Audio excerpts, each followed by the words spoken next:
Boy King Eric the Great coming to y'all with another video. And I wanted to do a video about this here after listening to Papoose's Fortune 500 freestyle. I have to wonder is why hasn't this dude got his proper due as a spitter within hip hop? I just find this puzzling because if you really look at that freestyle, it is incredible. Like he's taking all of these Fortune 500 companies and he's rhyming line for line off of them. I've never seen nothing like that done. Same way with alphabetical slaughter. And people will always get his dude for some reason. They don't ever give him his praise. They always trying to play him. Even the late Combat Jack, rest in peace. Got love for him. I respect everything he's done. He was innovator of this podcast era. But I felt he was kind of wrong in trying to clown Papoose. And I'm like, why? Then Papoose, he stood up for New York City during that whole Kendrick Lamar battle.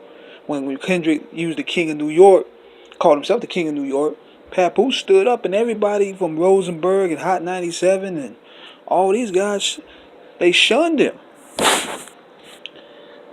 I mean, I don't understand what is it with Papoose on why a lot of New York City ain't getting behind him. I mean, this guy's a straight spitter. He's creative. Alphabetical slaughter, law library. Listen to the Boys in the Hood and Menace to Society songs where he's putting the introspective storytelling to the forefront.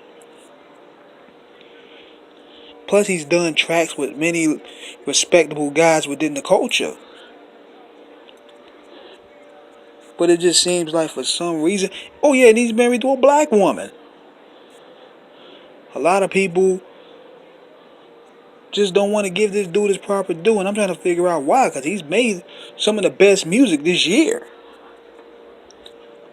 Not to mention he's taken his voice and he addressed certain issues that's going on within the community, like the Gina 6 at that time, and 50 Shots, which was talking about the Sean Bell tragedy.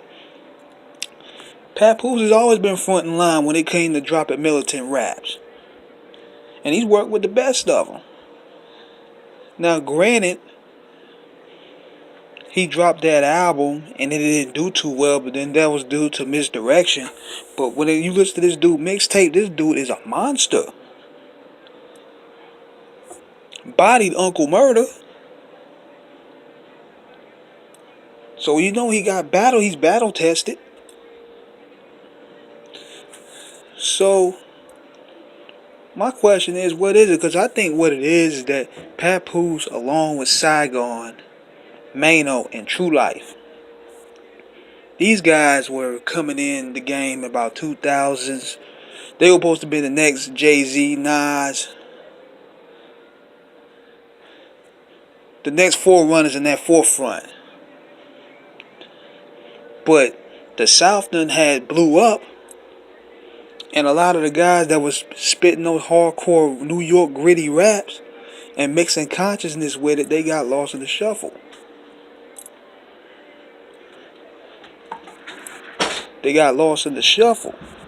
So after that, they go ahead and they try to switch their flow up a little bit. They switch their flow up, trying to compete with the southern market. And they end up, falling behind. It could be possible politics. It could be not using the right songs, not adapting.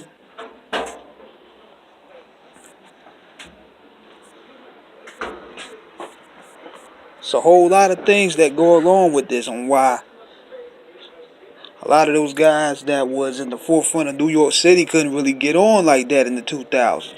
But mainly could have been because of the South.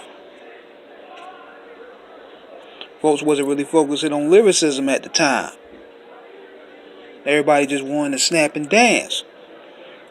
And Papoose got lost in the shuffle. So, knowing that, he's still been putting out consistent good work. He has been sharp with the pen. I haven't seen anybody that can really, in New York City at least, that's rapping like this dude. So my question is, what do y'all think it is? Why is it that New York City hasn't got behind this dude? Hit the subscribe button, leave comments, and I'm out.